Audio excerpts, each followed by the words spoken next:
ప్రియమైన దేవుని వల్లరా ప్రభు నామమును బట్టి వందనాలు తెలియజేస్తూ ఉన్నాను. ఈరోజు దేవుని వాక్యాన్ని మనం ధ్యానం చేద్దాం.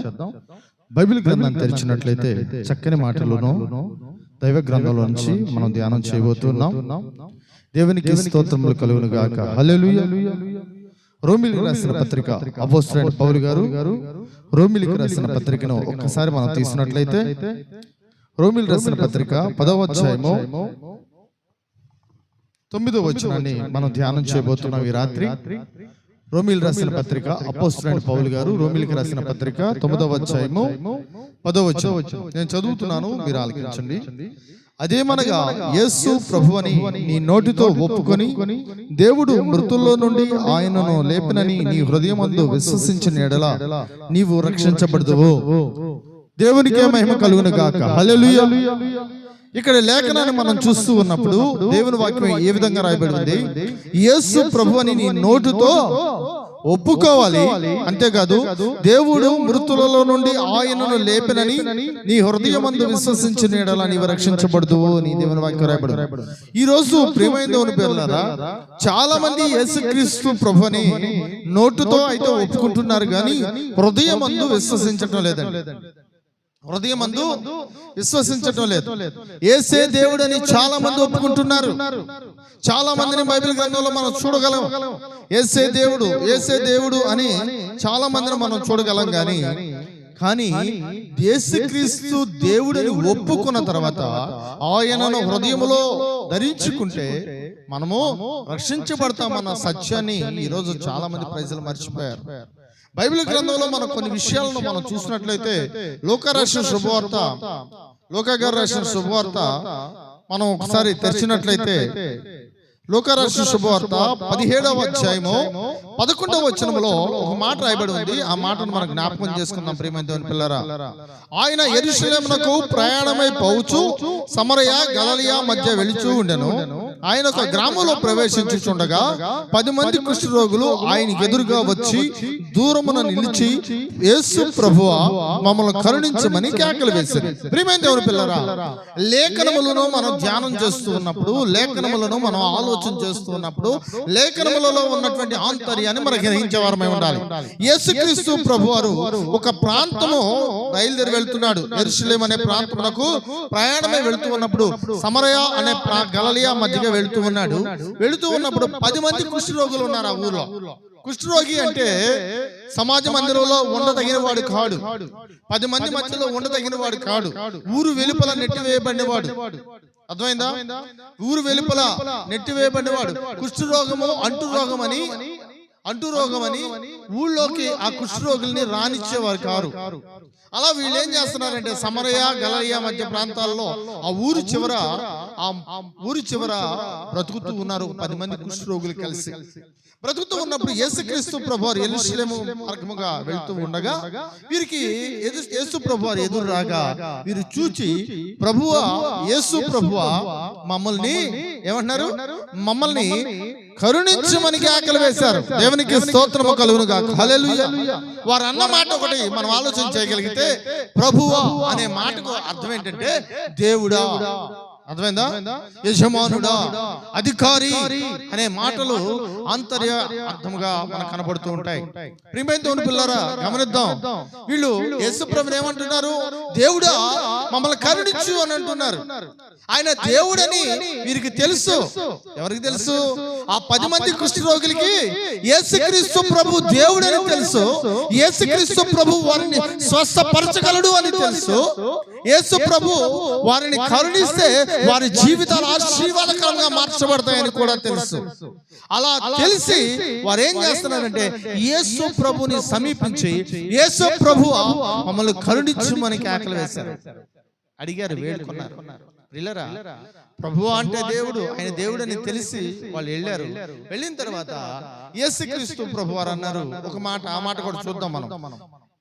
ఆయన అన్నాడు, మాట చూడండి, ఆయన వారిని చూచి మీరు వెళ్ళి మిమ్మల్ని యాజకులను కనబరుచుకొనుడని వారితో చెప్పెను. వారు వెళ్ళుచూ ఉండగా శుద్ధులైరి. వారిలో ఒకడు స్వస్థత కలుగుట చూచి గొప్ప శబ్దంతో దేవుని మహిమపరచుచు తిరిగి వచ్చి ఆయనకు కృతజ్ఞతాస్తుతులు చెల్లించుచు ఆయన పాదముల యొద్ద సాగిలపడెను. వాడు సమరయుడు. హల్లెలూయా. ఏం జరిగింది? 10 మంది యేసు ప్రభు దగ్గరికి వచ్చి, ప్రభువా నీ ఇష్టమైతే మమ్మల్ని కరుణించుము అని అడిగారు. అడిగితే యేసు ప్రభు అన్నాడు, మిమ్మల్ని యాజకులు కనబరుచుకోండి, మీరు వెళ్తూ ఉండగా శుద్ధులవుతారని ప్రభు చెప్పాడు. చెప్పినప్పుడు వీరు వెళ్తూ ఉండగానే శుద్ధులైపోయారు. స్వస్థత వచ్చేసింది. వారికి ఉన్నటువంటి కుష్ఠరోగము వారి జీవితంలోంచి దూరం అయిపోయింది. వారు శుద్ధులైపోయారు, వారు పరిశుద్ధులైపోయారు, వారి రోగం అంతా కూడా పోయింది. పోయిన వెంటనే 9 మంది వారు వెళ్ళిపోయారు. ఒక్కడ మాత్రము దేవుని మహిమపరుస్తూ, ఎవరిని మహిమపరుస్తుంది? యేసుక్రీస్తు ప్రభుని మహిమపరుస్తూ హృదయములో యేసుని చేర్చుకుని రక్షించబడిన వాడై తిరిగి ప్రభు దగ్గరికి వచ్చాడండి. హల్లెలూయా. ఎలా వచ్చాడు? రక్షణ పొందుకున్న వాడై వాడు నిజమైన రక్షణ తెలుసుకున్నాడు.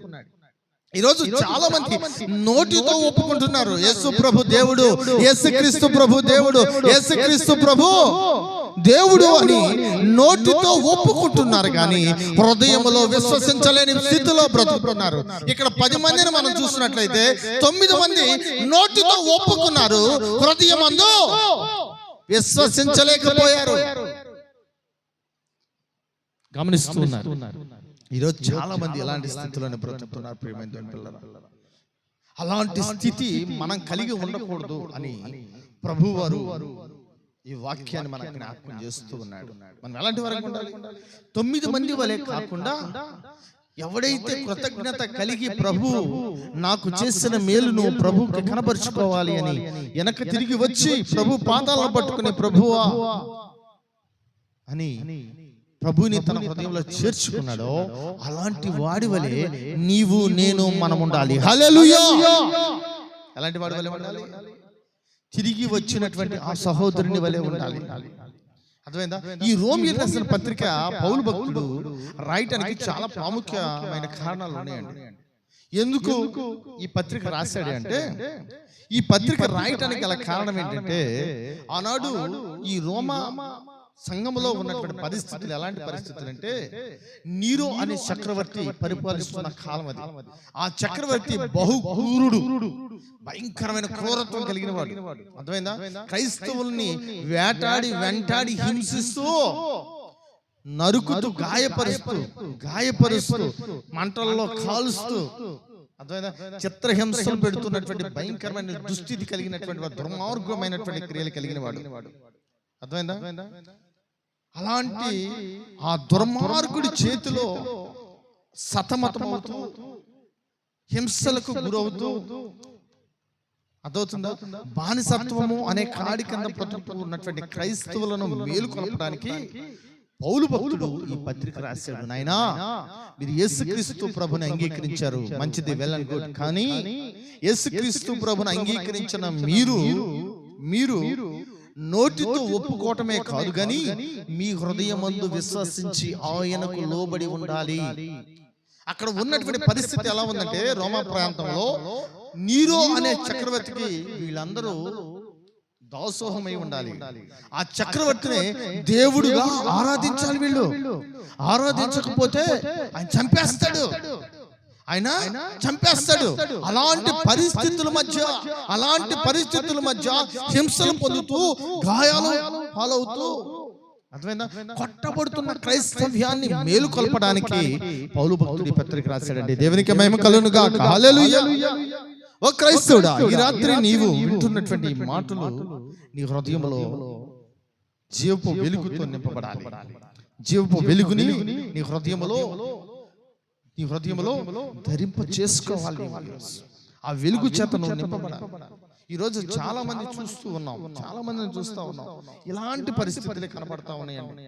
యేసు ప్రభుని నమ్ముతున్నారు, యేసు ప్రభు దగ్గరికి వస్తా ఉన్నారు, యేసు ప్రభుని నోటుతో ప్రభువా అని ప్రభుని ఆరాధిస్తూ ఉన్నారు. కానీ వారికి వచ్చిన అవసరత ఎప్పుడైతే తీరిదో తర్వాత వారు ఏం చేస్తున్నారు? యేసు ప్రభుని విడిచిపెట్టి వెళ్ళిపోతున్నటువంటి పరిస్థితులు. అర్థమవుతుందా? విడిచి వెళుతూ ఉన్నటువంటి పరిస్థితుల్లో ప్రియులారా, అలాంటి స్థితిలో నీవు నేను మనము ఉండకూడదు అని ప్రభు తన మాటలను మనకు హెచ్చరికగా జారీ చేస్తూ ఉన్నాడు. హల్లెలూయా. ఈరోజు మీకు ఒక ఉపమానం చెప్తాను. ప్రియమైన దేవుని పిల్లరా, ఒక ఊర్లో ఒక సంఘములో ఒక ఇద్దరు సహోదరులు ఉన్నారు. ప్రియులారా, ఒక అతను బాగా ధనవంతుడు, ఒక అతను చాలా పేదవాడు. ఈ ధనవంతుడైనటువంటి వ్యక్తి ప్రతిరోజు ఆలయానికి వచ్చేటప్పుడు కారులో వస్తూ మంచి ధనము సంఘానికి ఇస్తూ ఉండేవాడు దర్శన భాగంగా. ఈ పేదవాడు ప్రతిరోజు పాత చెప్పులు వేసుకుని తెల్లని వస్త్రాలు ధరించుకుని చాలా దీనత్వం కలిగి బ్రతుకుతున్నట్లుగా సంఘానికి వస్తూ ఉండేవాడు. చూసిన వాళ్ళందరూ ఈ పేదవాడిని చూసి అనుకుంటూ ఉండేవాళ్ళు, ఇతను ఎంత దీనత్వం కలిగిన వాడో కదా, ఎంతో తగ్గింపు కలిగిన వాడో కదా అని. ఈ దీనత్వం అసలు లేని పేదరికం కలిగినటువంటి స్థితిలో ఉన్నటువంటి మనిషిని చూసి అందరూ చెప్పుకుంటూ ఉండేవాళ్ళు. అతను ఉండేటువంటి ఇల్లు కూడా పెంకుటిల్లు కదా, అర్థమైందా? పెంకుటిల్లు కదా. ఆయన వస్త్రధారణ గాని, ఆయన వినయము గాని, ఆయన మాట తీరు గాని, ఆయన నడవడిక గాని, ఆయన యొక్క ప్రవర్తన గాని ఎంత దీనత్వంగా ఉందో కదా అని జనాలు చెప్పుకుంటూ ఉంటే అవి వింటున్నటువంటి ఈ యొక్క పేదవాడు దేవాలయంలోకి వెళ్ళి కూర్చుని చాలా అతిశయపడుతూ ఉండేవాడంట. నేను ఎంతో గొప్పవాడిని కదా, నేను ఎంతో పేదవాడిని కాబట్టి దేవుడు నన్ను మంచి దీనుడిగా నన్ను ఉంచాడు. ఆ ధనవంతుడు చూడు, అర్థమైందా, కారులో వస్తా ఉన్నాడు, వెండి బంగారాలతో తొలతూగుతూ ఉన్నాడు. చూసావా, వాడికి లేని భాగ్యము నాకు ఉంది, నేను దీనుని కాబట్టి అని గర్విస్తూ ఉన్నాడట లోపల. గర్వం. ఈరోజు చాలా మంది గర్వంతో పడిపోతున్నారండి. గర్విస్తూ ఉన్నాడు. దేవాలయానికి వస్తున్నటువంటి విశ్వాసులు తన గురించి చెప్పుకుంటున్నటువంటి మాటలు వింటూ తనలో తాను అసహ్యపడుతూ గర్విస్తూ ఉన్నాడంట దేవాలయానికి వచ్చి. కానీ ఈ ధనవంతుడు యథార్థంగా బ్రతుకుతూ తనకు ఇచ్చినటువంటి ధనములో దశమ భాగం దేవుడికి తీస్తూ నమ్మకంగా ప్రభు పాదాలు పట్టుకుంటూ జీవిస్తూ ఉన్నాడు.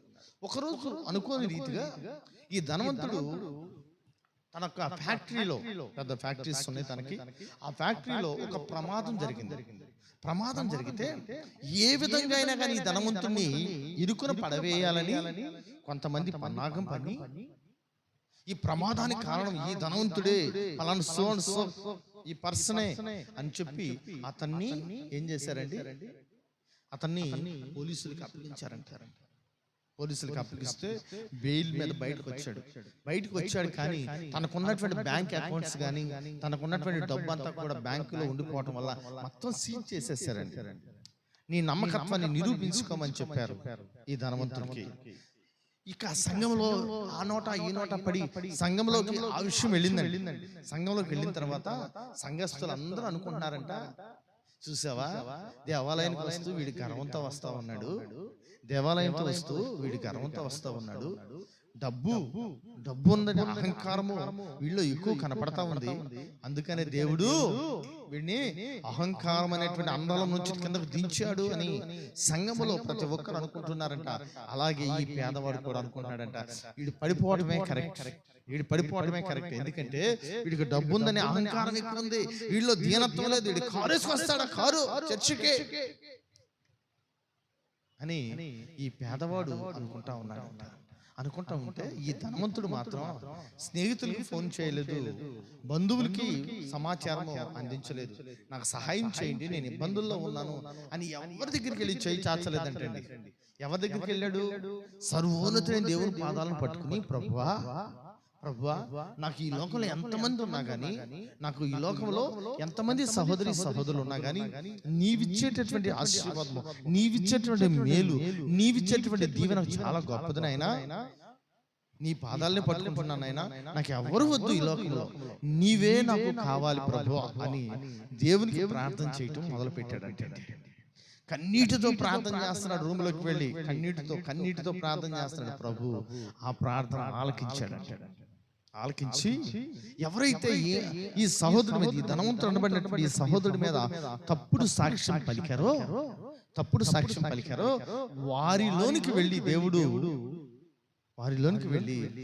వాళ్ళ ద్వారా నిజాన్ని సమాజానికి తెలియపరిచేటట్లుగా చేశాడంటండి. దేవునికి మహిమ కలుగును గాక. తర్వాత ఏమైంది? ఈ ధనవంతుడు విడిపించబడ్డాడు, తనకున్నటువంటి శ్రమల్లోంచి తప్పించబడ్డాడు.